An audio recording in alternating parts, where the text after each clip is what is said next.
Seven में मस्त है जी। प्रिया सिंह जी जयपुर से। राधे राधे गुरुजी। जी राधे राधे महर्षि, आपके चरणों में कोटि कोटि प्रणाम। भगवान, कभी जब जिंदगी में ऐसी परिस्थिति आती है जब खुद के अस्तित्व से नफरत हो जाती है, केवल विपरीत परिस्थितियों ही दिखाई देती हैं, मन असीम विचलित अवस्था में होता है, भगवान में भी विश्वास खत्म सा हो। पाप पाप पक्का समझो, चाहे हम हो चाहे आप हो, ये परिणाम पाप कर्म का है। हमारे द्वारा जब पाप कर्म हो जाता है तो बाह्य और आंतरिक दोनों विपरीतताएं छा जाती हैं। बाह्य विपरीतता भक्तों के जीवन में दे देखी गई, लेकिन आंतरिक विपरीतता नहीं। आपने इष्ट और आंतरिक और बाह्य तीनों बातें कह डाली। भगवान में अश्रद्धा, आंतरिक नकारात्मक सोच और बाहर विपरीत परिस्थिति, ये केवल पाप। बड़े बड़े महापुरुषों के जीवन में बाहरी विपरीतता आई, लेकिन अंदर की भगवत भावना वो कभी मिटी नहीं, कभी नहीं मिटी। पूज्य श्री गुरुदेव तेग बहादुर सिंह का जब चरित्र पढ़ रहे थे, भारी विकलता हो रही थी कि सिर्फ ये सामर्थ्य भगवान में है, दूसरे में सामर्थ्य नहीं है। जितनी सहनशीलता इन गुरुजनों में देखी गई, ये साक्षात भगवान ही अवतरित होकर के हमको आचरण सिखा रहे हैं अपने धर्म की निष्ठा की।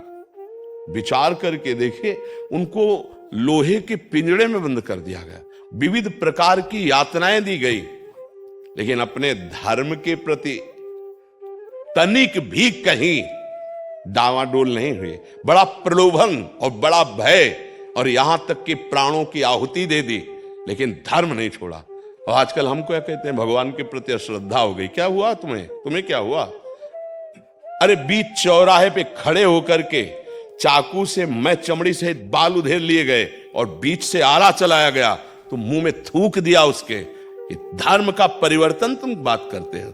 ईश्वर ने सारे धर्म बनाए हैं, अगर वो एक ही की तरफ चलाना होता तो ये कई धर्म क्यों बनाते, कई मार्ग क्यों बनाते? आपका अपना धर्म, आपका अपना धर्म, लेकिन बलात् तुम राजपद और शासन के द्वारा परिवर्तन करना चाहो तो गर्दन उतार सकते हो, धर्म का परिवर्तन नहीं हो सकता।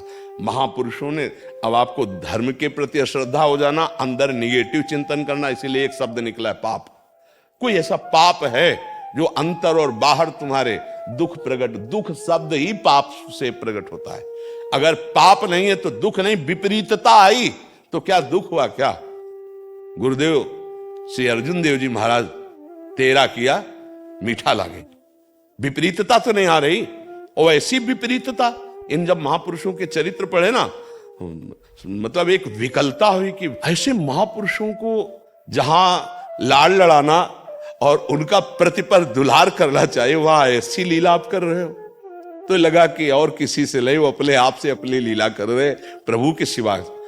तपती हुई बालू उनके श्रीअंग में डाली जा रही, कितना भयानक तपते हुए कड़ाह पे बैठा दिया जाता है, लेकिन आह नहीं निकले। मुस्कुराते हैं, यही कहते तेरा किया मीठा लागे। रावी नदी में जाके स्नान करने की अनुमति ली और वहीं शरीर पूरा कर दिया।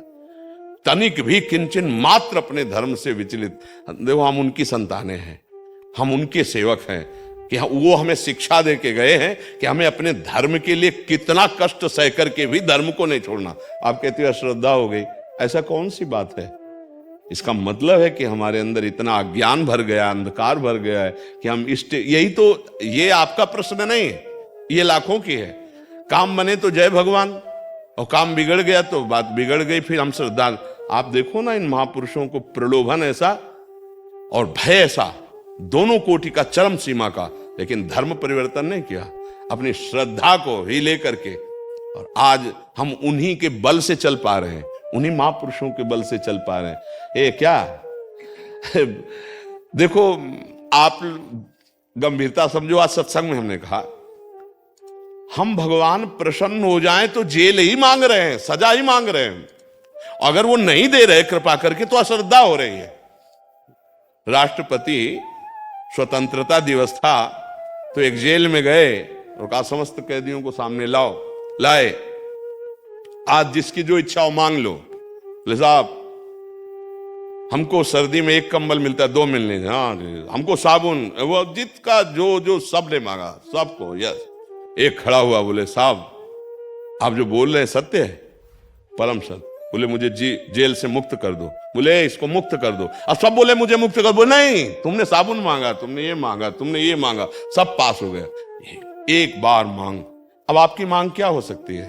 भगवान का प्रेम, भगवान का साक्षात्कार, जीवन मुक्त होने के लिए ज्ञान, ये मांग तो की नहीं। जेल ही की तो मांग की, इसी माया जेल की मांग कि मुझे ये मिल जाए, मुझे ये मिल जाए, मुझे ये मिल जाए। अगर हमारे प्रभु तुम्हें नहीं दे रहे कि इतने में ही फंसे हुए हो, तो तुम्हें अश्रद्धा हो गई, तुम्हारा चिंतन नकारात्मक हो गया। हमें लगता है हम लोग बच्चे जैसे हैं, अभी धर्म को नहीं समझते, शास्त्र के आगे। आजकल यही तो बहुत दुखद बात हो रही है कि अगर हम संत के पास जाते हैं तो नौटंकी नाटक पसंद करते हैं। और अगर तुम्हें सच्ची बात बता रहे हैं कि गुरुजनों ने कहा नाम जप करो, गुरुजनों ने कहा सच्चाई से चलो, अच्छे आचरण करो, दूसरों की सेवा करो, तुम सुखी हो जाओगे, ये बात समझ में नहीं आती। झूठी बात तुम्हारी समझ में आ जाती है। कह रहे हैं कि तुम्हें कुछ नहीं देना, 10 मिनट केवल नाम जपना शुरू करो, ईमानदारी से 10-10 मिनट बढ़ाते चले जाना, एक दिन परम सुखी हो जाओगे। अब ये बात कैसे समझ में आएगी? सत्य बात, सत्य मार्ग असत बुद्धि को समझे में नहीं आता है। वो चाहे, इसीलिए फिर जो सतमार्ग को नहीं जानते हैं ना, तो फिर ऐसे ही नाटक में फंस जाते हैं या नाटक करने लगते हैं। ए भाई, आपके कर्म जो पाप कर्म हैं, दुख देने वाले, वो जब तक भस्म नहीं होंगे तो कोई पैदा नहीं हुआ सृष्टि में कि तुम्हें सुखी कर सके। उस पाप कर्म को नष्ट करने के लिए भगवान का नाम विराजमान। सब गुरुजनों की वाणी पढ़ के देखा है, सब ने यही जय घोष किया है कि नाम नाम नाम पकड़ लो, नाम से मंगल होगा। और जीवन भर उसी का गुरुजनों की कृपा से अनुष्ठान होता रहे। इसलिए हर प्रश्न का उत्तर नाम है। अगर नाम तुम्हारे जीवन में नहीं तो तुम अधूरे हो। चाहे जितना ज्ञान बोल लो, माया की चाल को नहीं पहचान पाओगे, माया की फांसी को नहीं काट पाओगे। अगर नाम में निष्ठा हो गई तो कुछ भी हो, एक अद्भुत आनंद, एक अद्भुत, बाहरी विपत्तियां उसे छू नहीं सकती। परमानंद की बाढ़ आ जाती है। सत्य मार्ग ढकता चला जा रहा है। सत्य मार्ग पकड़ने वाले बहुत कम लोग हैं, सत्य बात सुनने वाले बहुत कम लोग हैं। सबको ये चाहिए कुछ ले दे के हमारा काम हम करें, पापाचरण हम भोगे विषय, और तुम सिद्ध तभी माने जाओगे कि हमको कुछ जंतुर बांध दो कि मैं सदैव सुखी रहूं। अगर इस सृष्टि में ऐसा होता तो हम आपको बता देते कि शास्त्रों में विधान, लेकिन कहीं नहीं है, कहीं नहीं विधान है। विधान है तुम जैसा करोगे तुम्हें भोगना पड़ेगा, तुम जैसा करोगे वही तुम्हें भोगना पड़ेगा। तो क्या करो? राम कृष्ण हरि, जो भी नाम तुम्हें प्रिय हो, जो गुरुदेव ने तुम्हें नाम दिया है उसे पकड़ लो, सुखी हो जाओगे। इस संसार समुद्र से पार होने के लिए नाम नौका है, नाम जहाज है। अगर इसको पकड़ लिए तो तर गए, ना पकड़ो तो फिर जो भोग बदा है उसको भोगो जा करके। कहीं किसी की ताकत नहीं कि छू मंतर कर दे और तुम सुखी हो जाओ। ये अपने लोग बचपन से बाबा जी हैं इस मार्ग के, खूब मतलब गुरु कृपा से बड़े बड़े सिद्ध महापुरुषों के दर्शन में कभी ऐसा नहीं बताया उन्होंने। जब उनसे प्रश्न हुआ तो उन्होंने कहा ऐसे ऐसे साधन करो, इस साधना से तुम इस विकार पर विजय प्राप्त कर लोगे। तो ये बात आजकल शास्त्र की समझ में नहीं आती है। सबको समझ में आता है कोई साधु महात्मा ऐसा बताओ जो जाते ही कुछ ले दे के और वो छू या कुछ ऐसा कर दे कि हम ठीक हो जाएं। बावरे लोगों की बावरी भीड़ इस बात को समझ नहीं पा रही कि अवश्य में वो भोक्तव्यम कृतम कर्म शुभाशुभम, शुभ अशुभ कर्म को भोगना पड़ता है। अब जैसे तुम यहाँ आए, तुम्हारे मन में कामना कोई थी यार, अगर बाबा जी के यहाँ जाए कामना पूरी हो जाए तो हम जान जाएंगे बाबा जी चमत्कारी हैं। अब संयोग बैठ गया आपके शुभ कर्म का, और ये शुभ कर्म तो बना ही संत दर्शन के लिए, भावना करके धाम में भगवान के आए, और वो शुभ कर्म का संयोग बैठा और काम हो गया। अरे बोले बाबा बड़े चमत्कारी, समझ रहे हो? अब शुभ कर्म का संयोग खत्म, आपने कामना की, बोले कोई काम तो बना नहीं, गए तो थे, काम नहीं बना क्योंकि वो अशुभ कर्म। इस सच्चाई को समझ लो तो तुम पाखंड से बच जाओगे, दम्भ से बच जाओगे। हम बिल्कुल आपसे प्रार्थना करके बात कर रहे हैं। भगवान के पिता दशरथ जी से एक अपराध बन गया, श्रवण कुमार को शब्द वेधी बाण से मार दिया। उन्होंने उस कर्म का फल निश्चित किया कि जैसे मैं पुत्र वियोग से मर रहा हूं ऐसे तुम भी प्राण त्यागोगे। तो भगवान पुत्र रूप में अवतरित हुए, पर वो विधान पूरा का पूरा सुरक्षित रहा। भगवान के वियोग में हा राम कहते दशरथ जी प्राण त्यागे नहीं। अब ये लीला का क्या मतलब है? कोई वशिष्ठ जी से बढ़कर ज्ञानी महात्मा है क्या? त्रिकालज्ञ हैं, वो छूछा कुछ कर देते? नहीं, अवश्य में भोक्तव्यम कृतम कर्म शुभाशुभम। हाँ, भगवान का भजन करते शरीर छूटा तो भगवान की प्राप्ति हो जाएगी। यहां के सुख दुख मिटाने के लिए प्रयास मत करो।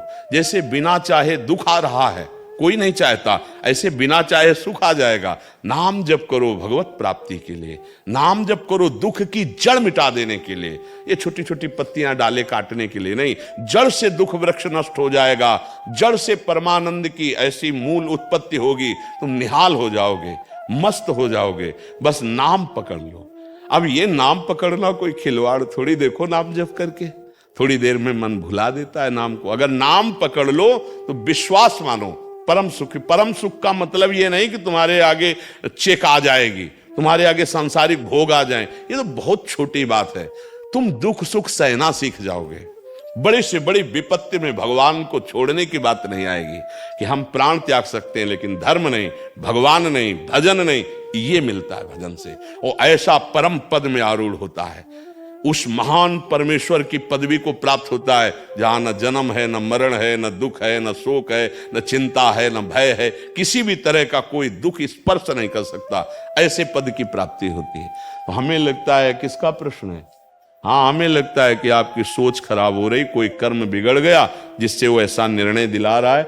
नाम जप करो, भगवान का नाम जप करो। आज बार अपने मुंह से बोल दो राधा नाम जाप कर ले। हम तो बोलते हैं राधा राधा राधा, हमारा तो जीवन है। पकड़ो नाम जप, हाँ नाम जप करो, नाम से सुधार हो सकता है।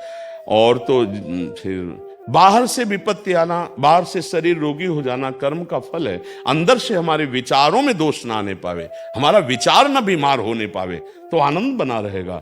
अगर अंदर का विचार दूषित हो गया तो फिर सब नष्ट हो गया, सब नष्ट हो गया। स्मृति गई, विचार गया तो क्या रह गया? जी।